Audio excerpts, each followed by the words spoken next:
Hello friends, बहुत स्वागत है आपका हमारे इस प्लेटफॉर्म पे। चाहे आप मुझे फेसबुक पे देख रहे हैं, इंस्टाग्राम पे देख रहे हैं या फिर यूट्यूब पे देख रहे हैं।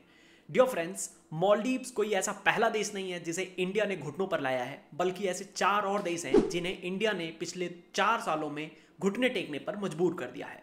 इन देशों की फहरिस्त में है China, Pakistan, Malaysia, Turkey.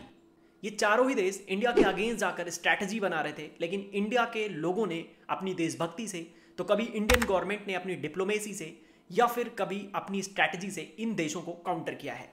Video की शुरुआत में हम ये जानेंगे कि इंडिया ने चाइना को कैसे काउंटर किया था। और कहानी की शुरुआत होती है 15 जुलाई 2020 से। भारत के इतिहास की वो काली रात जो भारत कभी नहीं भूलेगा। जी हाँ, क्योंकि इसी रात इंडियन आर्मी और चाइनीज आर्मी के बीच वो क्लैश हुआ था जिसमें भारत के 20 जवानों की शहादत हो गई थी और इसमें चाइना के भी 38 जवान मारे गए थे।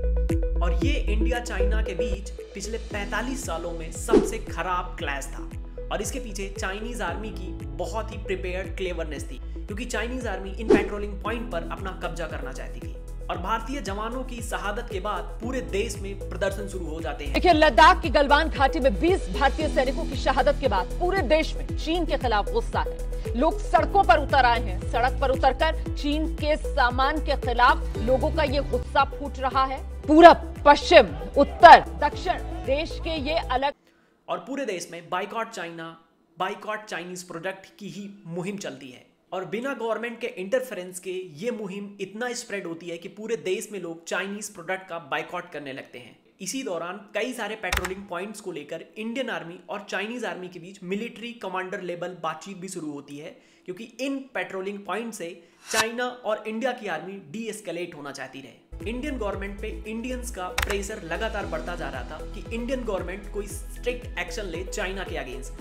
लेकिन अगर इंडियन गवर्नमेंट चाइना के अगेंस्ट कोई एक्शन लेती, जैसे उनके साथ ट्रेड को अगर सस्पेंड करती, तो इंडिया के लिए बहुत बड़ी प्रॉब्लम हो सकती थी, क्योंकि इंडिया चाइनीज प्रोडक्ट पर बहुत ज्यादा डिपेंड है। इंडिया की फार्मास्यूटिकल इंडस्ट्री एपीआई के लिए चाइना पे ही डिपेंड है। और इसके साथ ही डोमेस्टिक इलेक्ट्रॉनिक गुड्स के लिए भी इंडिया कंप्लीटली चाइना पे डिपेंड है।